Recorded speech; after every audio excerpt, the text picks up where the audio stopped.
నమస్తే జీవనరేఖ కార్యక్రమానికి స్వాగతం. వెరికోస్ వెయిన్స్ సమస్యకి చికిత్స తప్పనిసరా?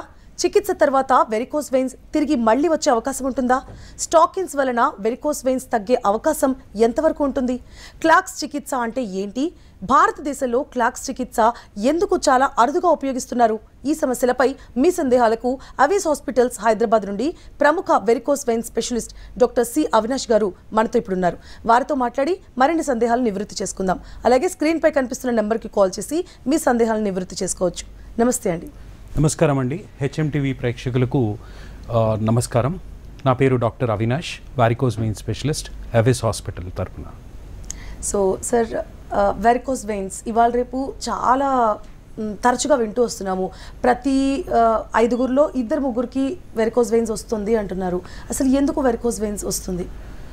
యాక్చువల్గా మీరు అన్నట్టు ఈ మధ్య కాలంలో వెరికోస్ వెయిన్స్ అనేది చాలా కామన్గా కనిపిస్తూ ఉన్నాయి. అండ్ మీరు చెప్పిన నెంబర్ కూడా దాదాపు కరెక్ట్గానే ఉంది.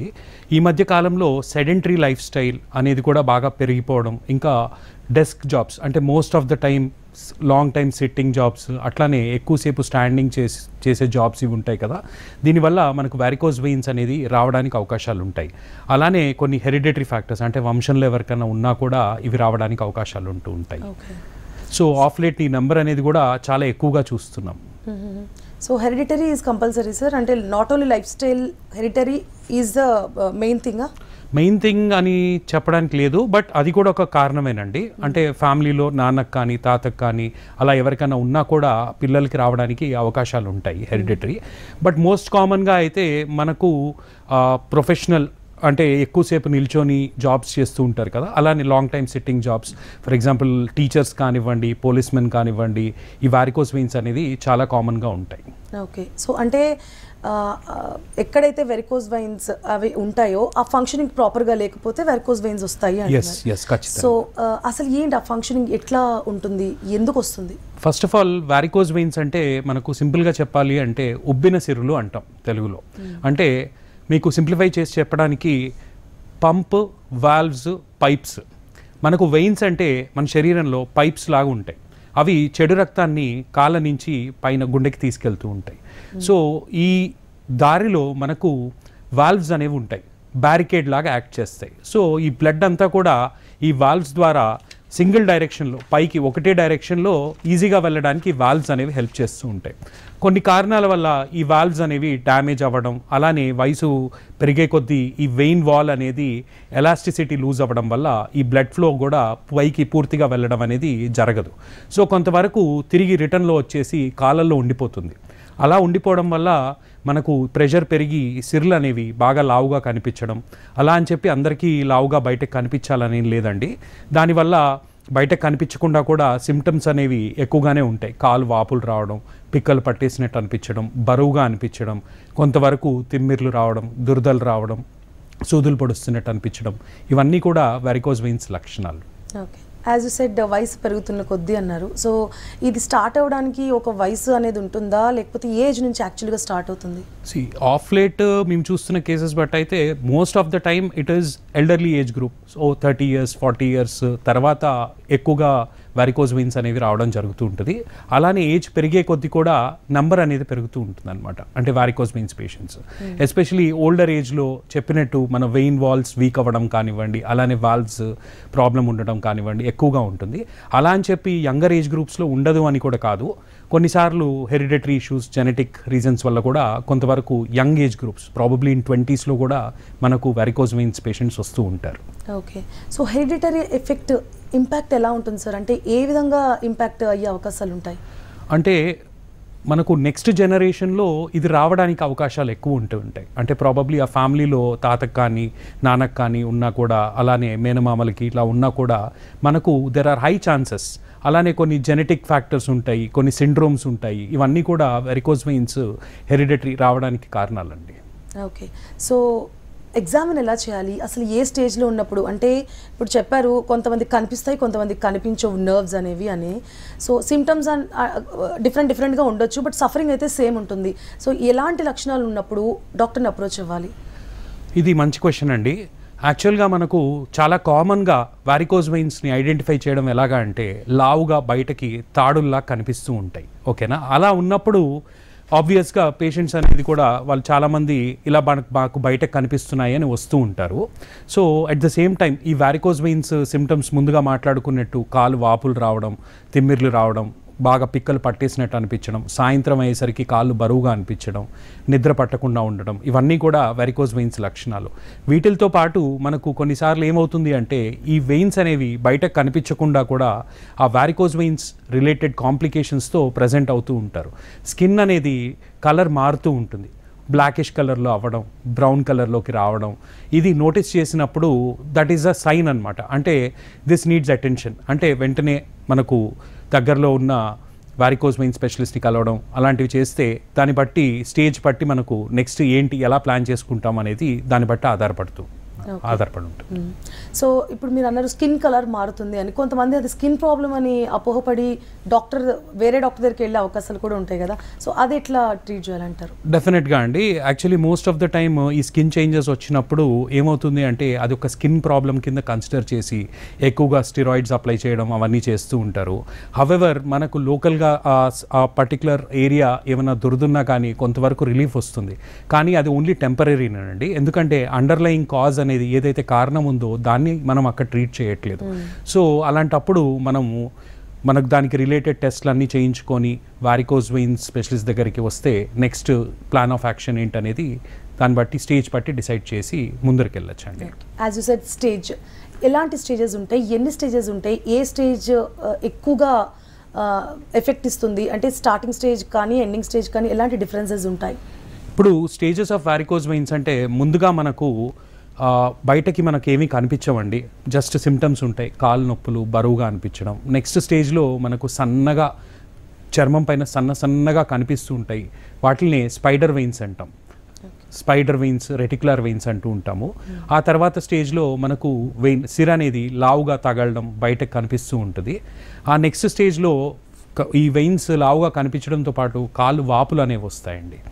ఆ తర్వాత స్టేజ్ వచ్చేసి మనకు complicated stage of varicose veins అంటాం, అడ్వాన్స్ స్టేజెస్. ఆ స్టేజ్లో ఏమవుతుంది అంటే ఈ కాళ్ళల్లో మనకు బ్లడ్ అనేది పూలప్ అయిపోవడం వల్ల కొంతవరకు హీమోసిడ్రిన్ అంటాం బయటకు వచ్చి డిపాజిట్ అవ్వడం వల్ల స్కిన్ కిందున్న కొవ్వు భాగంలో డిపాజిట్ అవ్వడం వల్ల ఆ స్కిన్ అలానే కిందున్న ఫ్యాట్ కూడా బాగా గట్టిపడిపోయి కాళ్ళు అనేవి కలర్ మారిపోయి గట్టిగా అయిపోవడం అవుతూ ఉంటుందండి. దాన్నే మనం లైపోడెర్మటోస్క్లిరోసిస్ అంటాము.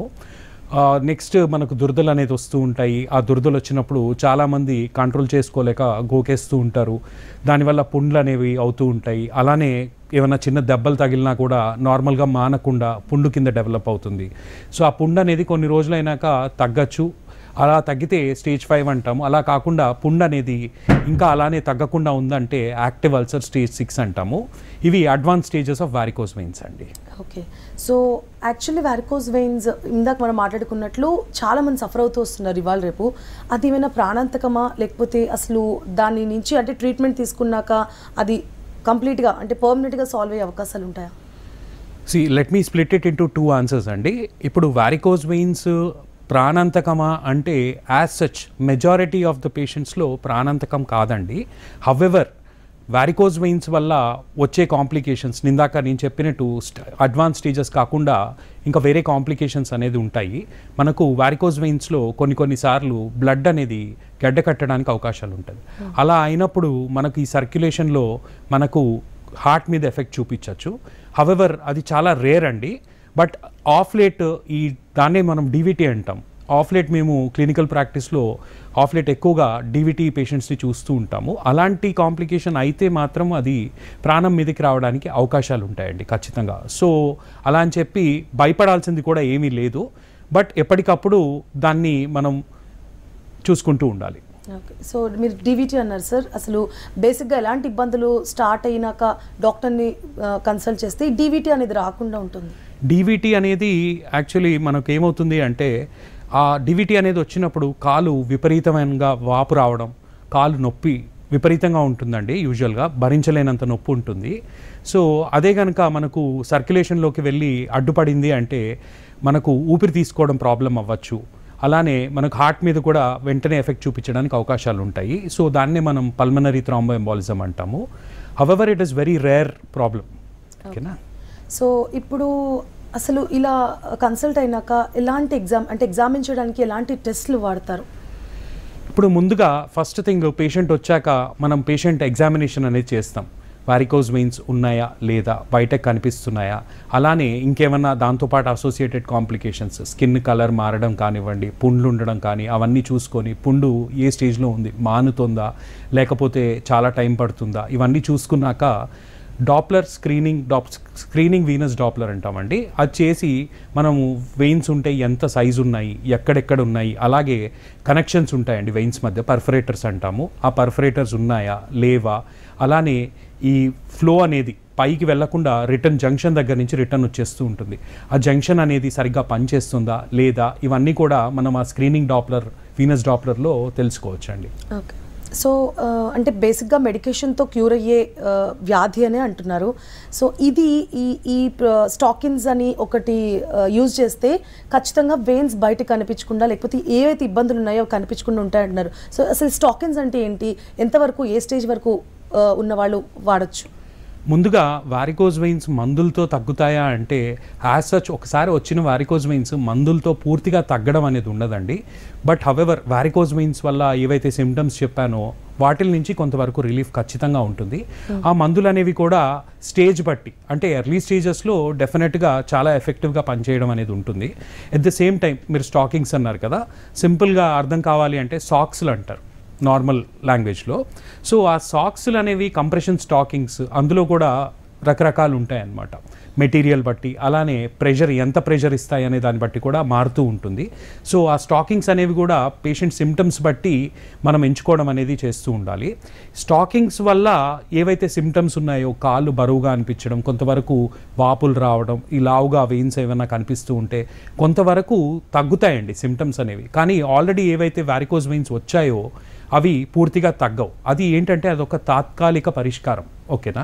ఎందుకంటే మనకు స్టాకింగ్స్ అనేది కాన్సెప్ట్ ఏంటి అంటే, స్టాకింగ్స్ వేసుకోవడం వల్ల కొంతవరకు ఈ బ్లడ్ ఫ్లో అనేది ప్రెషర్ వల్ల పైకి కొంతవరకు ఈజీగా వెళ్ళడం అనేది జరుగుతూ ఉంటుంది.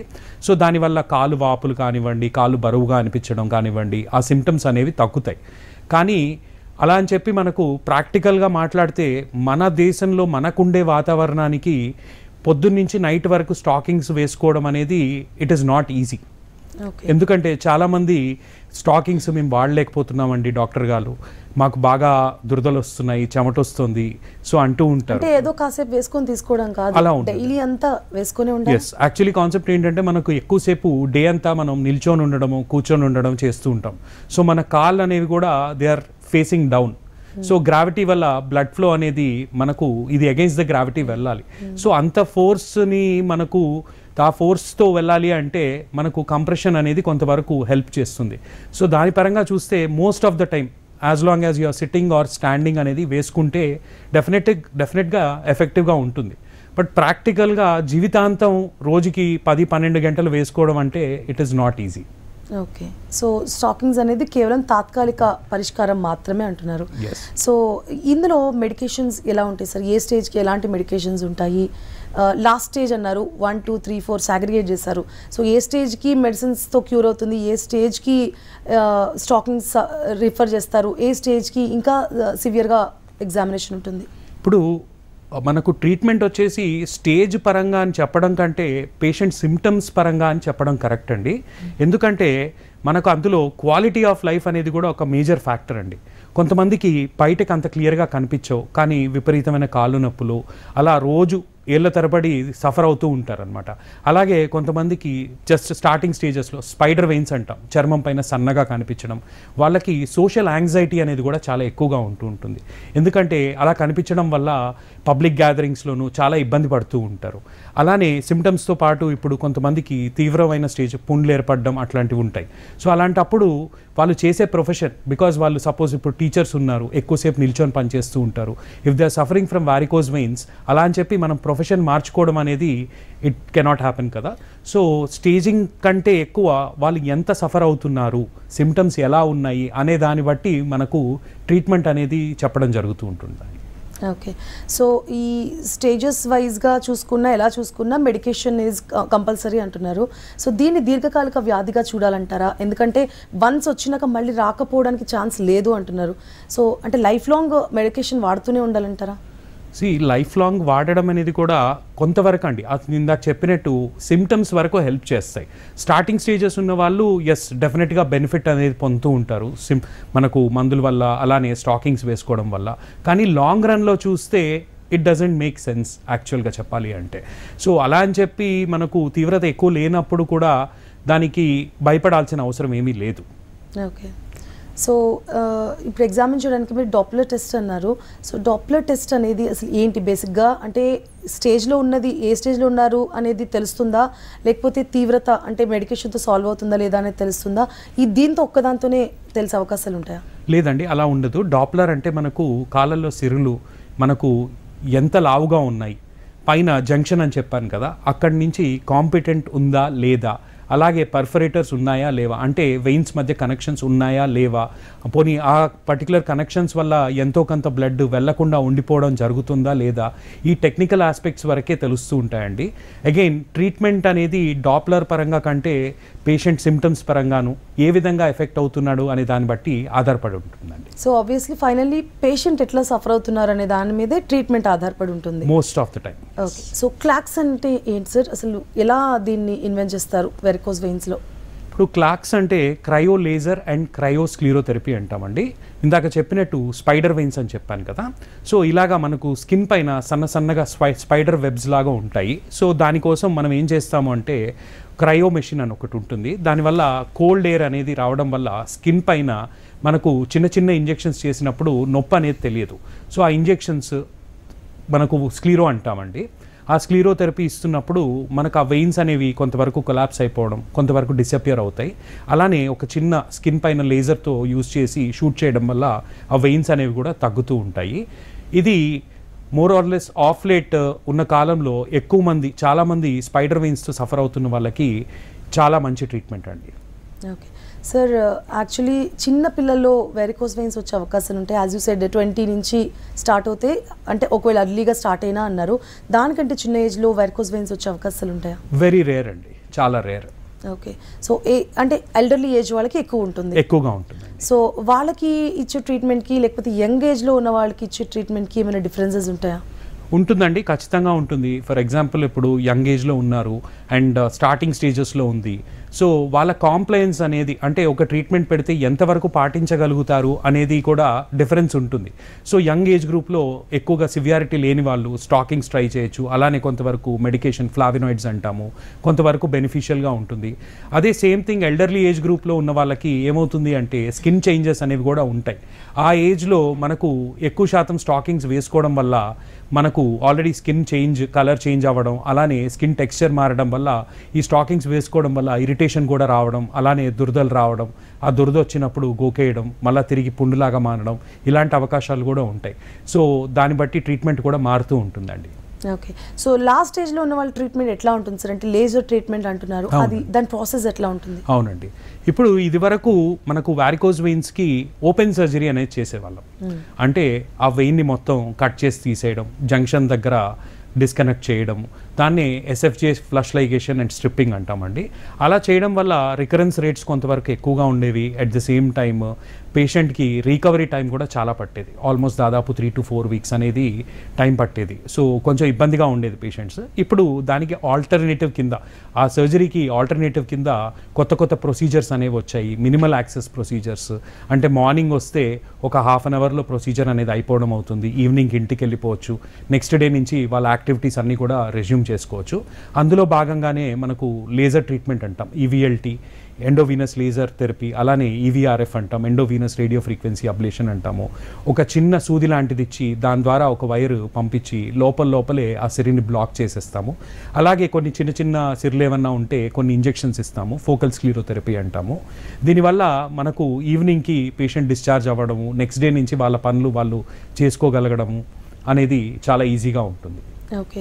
So as you said cuts చేస్తే సర్జరీ, ఇదివరకు ఇదివరకు ప్రాసెస్లో సర్జరీ చేసేవాళ్ళు, కట్ చేసి వెయిన్స్ తీసేవాళ్ళు అన్నారు. ఇప్పుడైతే ఆ ప్రాసెస్ లేదు అన్నారు. సో ఇది సర్జరీ కింద కన్సిడర్ చేయొచ్చా? ఇది ఒక మినిమల్ యాక్సెస్ ప్రొసీజర్ అండి.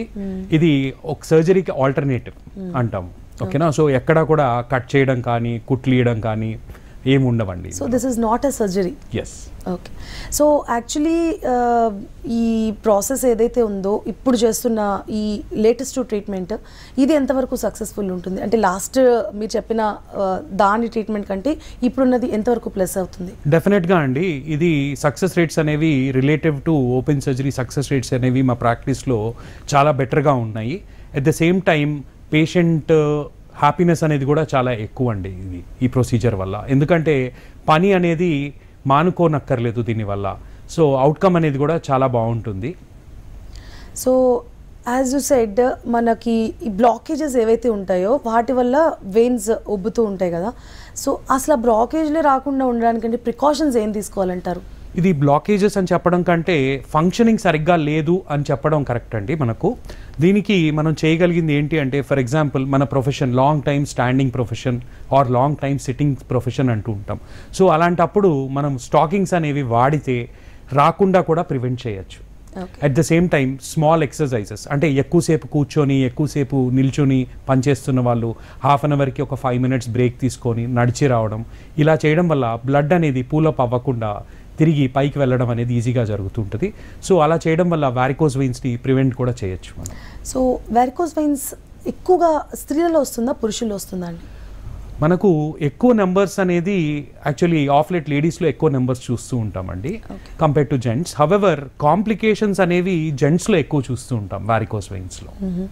సో అంటే డిఫరెన్స్ ఏంటి సార్? అంటే రావడము దాని తర్వాత కాంప్లికేషన్ ఫేస్ చేయడం పేషెంట్కి ఈజ్ కామన్. సో లేడీస్కి ఎందుకు అంటే యాజ్ యూ సెడ్ నంబర్ ఎక్కువ ఉంటుంది అని ఏంటి, what are the facts? See when talking about ladies, మనకు లేడీస్లో హార్మోనల్ ఎఫెక్ట్స్ వల్ల వారికోస్ వెయిన్స్ అనేవి చాలా కామన్గా వస్తూ ఉంటాయి. సో ప్రెగ్నెన్సీ టైంలో రావడం అనేది దట్ ఈస్ బికాస్ ఆఫ్ మనకు కడుపులో బిడ్డ ఉండడం వల్ల ప్రెషర్ పెరగడం వల్ల వాల్వ్స్ మీద ఎగ్జర్ట్ అయ్యి బ్లడ్ అనేది పూర్తిగా పైకి రాకపోవడం, దానివల్ల డెవలప్ అవ్వచ్చు. At the same time estrogen progesterone effect అనేది కూడా వెయిన్ వాల్స్ మీద ఉంటుందండి. సో అందుకనే పోస్ట్ మెనోపాజల్ ఏజ్ గ్రూప్ కానివ్వండి, పెరీ మెనోపాజల్ ఏజ్ గ్రూప్ కానివ్వండి, మెనోపాజ్ దగ్గర ఉన్న వాళ్ళలో కానివ్వండి, ఈ వారికోస్ వెయిన్స్ అనేవి చాలా కామన్గా ఉంటాయి లేడీస్లో. ఓకే. సో కాంప్లికేషన్స్ పురుషుల్లో కంటే స్త్రీలలో తక్కువ అంటున్నారు, అంటే వీళ్ళలో ఎక్కువ. సో ఏంటి, ఎలా సఫరింగ్ ఉంటుంది ఇద్దరిలో? సఫరింగ్ అంటే ఉమెన్లో సిమ్టమ్స్ అనేవి చాలా ఎక్కువగా ఉంటాయండి. కాళ్ళు నొప్పులు, కాళ్ళు పిక్కలు పట్టేయడం, తిమ్మిర్లు రావడం, సూదులు పొడుస్తున్నట్టు అనిపించడం, మంటలు రావడం, ఈ సిమ్టమ్స్ అనేవి ఎక్కువగా లేడీస్లో చూస్తూ ఉంటాము. అలా అని చెప్పి జెంట్స్లో ఉండకూడదు అని ఏం లేదండి. కొంతవరకు రిలేటివ్గా లేడీస్తో కంపేర్ చేస్తే ఈ పెయిన్ అనేది మెన్లో తక్కువగా ఉంటుంది. ఇది మా క్లినికల్ ప్రాక్టీస్లో మేము నోటీస్ చేసింది అయితే ఇదండి. ఓకే.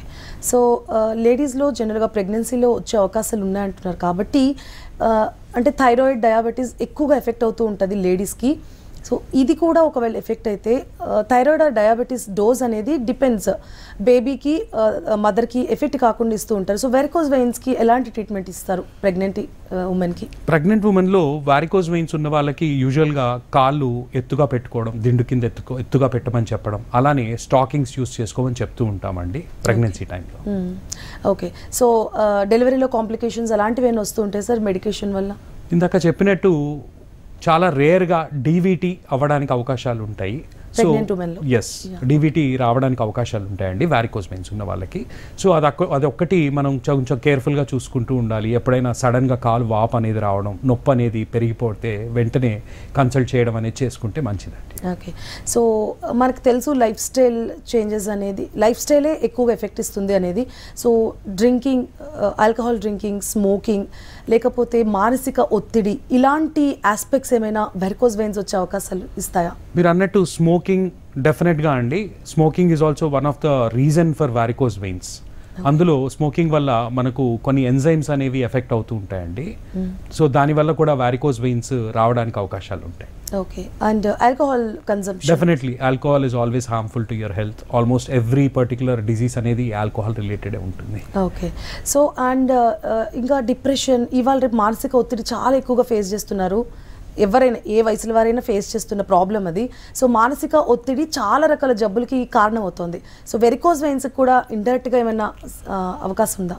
ఇండైరెక్ట్గా అంటేనండి, ఇప్పుడు మానసిక ఒత్తిడి ఎక్కువ ఉన్న వాళ్ళు ఎక్కువ సోషలైజ్ కారు, అలానే యాక్టివిటీస్ కూడా ఏవి చేయిస్తూ ఉండరు. సో ఆ విధంగా ఫిజికల్గా వాళ్ళు చాలా ఇన్యాక్టివ్గా ఉండడం వల్ల అలా రావడానికి ఉంటుంది. కానీ యాజ్ సచ్ డైరెక్ట్ ఎఫెక్ట్ అయితే ఉండదండి. ఇండైరెక్ట్గా అంటే ఫిజికల్ యాక్టివిటీ అనేది తగ్గిపోవడం, సో వెయిట్ గెయిన్ అవ్వడం, దానివల్ల కూడా రావచ్చండి వారికోస్ వెయిన్స్ అనేది. సో ఇన్యాక్టివ్ అనేది మనకి ఇక్కడ మెయిన్ కాజ్ కనిపిస్తుంది. ఓవర్ యాక్టివ్ కూడా ఎఫెక్ట్ అయ్యే అవకాశాలు ఉంటాయి? లేదండి, ఓవర్ యాక్టివ్ లేదండి, వెరీ రేర్. ఓకే, అంటే జనరల్గా ఫ్రీ మూమెంట్స్ ఉండి వాకింగ్ రన్నింగ్ ఏమైనా చేస్తున్న వాళ్ళకి ఎఫెక్ట్ తక్కువ ఉంటుంది. ఎఫెక్ట్ రిలేటివ్లీ తక్కువ ఉంటుంది. అట్ ద సేమ్ టైం మీరు ఓవర్ యాక్టివ్ అన్న వర్డ్ కంటే ప్రాబబ్లీ కొంతమంది జిమ్లో ఎక్కువ వెయిట్స్ అనేవి ఎత్తుతూ ఉంటారు, ఎక్కువ హెవీ వెయిట్ లిఫ్టింగ్. అలా చేయడం వల్ల వారికోస్ వెయిన్స్ రావడానికి అవకాశాలు ఉంటాయి. అలాగే ఆల్రెడీ ఉన్న వారికోస్ వెయిన్స్ కూడా తీవ్రత పెరగడానికి అవకాశాలు చాలా ఎక్కువగా ఉంటాయండి. Okay, so weight lifting directly effect చేస్తుంది సార్? ఎస్ అండి, ఎందుకంటే వెయిట్ లిఫ్టింగ్ అనేది ఎక్కువ చేయడం వల్ల మనకు ఇంట్రా అబ్డామినల్ ప్రెషర్ అనేది పెరుగుతుంది. సో దానివల్ల కూడా మనకు వారికోస్ వెయిన్స్ తీవ్రత అనేది పెరగడానికి అవకాశాలు ఉంటాయండి. Okay, right. సో వారికోస్ వెయిన్స్కి సంబంధించి ఎలాంటి ట్రీట్మెంట్స్ తీసుకోవాలి, ఎలాంటి జాగ్రత్తలు పాటిస్తే వారికోస్ వెయిన్స్ నుంచి విముక్తి కలుగుతుంది అనే దాని గురించి చక్కగా క్లియర్గా ఎక్స్ప్లెయిన్ చేశారు sir. Thank you so much. Thank you madam. So చూసారు కదా, వారికోస్ వెయిన్స్ అనే సమస్య ప్రతి ఒక్కళ్ళలో ఇవాళ రేపు చూస్తూ వస్తున్నాము. జనరల్గా లైఫ్ స్టైల్ అంటే మన దైనందిన జీవితంలో ఎక్కువ శాతం నడవడం, ఒకే దగ్గర కూర్చోకుండా ఉండడం లాంటివి చేస్తూ ఉంటే వెరికోస్ వెయిన్స్ నుంచి ఖచ్చితంగా విముక్తి లభిస్తుంది అంటున్నారు. అలాగే వాటికి తగ్గట్లు అంటే ముందుగానే దాన్ని గుర్తించి డాక్టర్ని సంప్రదిస్తే ఖచ్చితంగా దానికి చికిత్స అందిస్తామని చెప్తున్నారు. ఇది వాటి కార్యక్రమం. మరొక కార్యక్రమంలో మళ్ళీ కలుసుకుందాం. Stay tune to HM TV.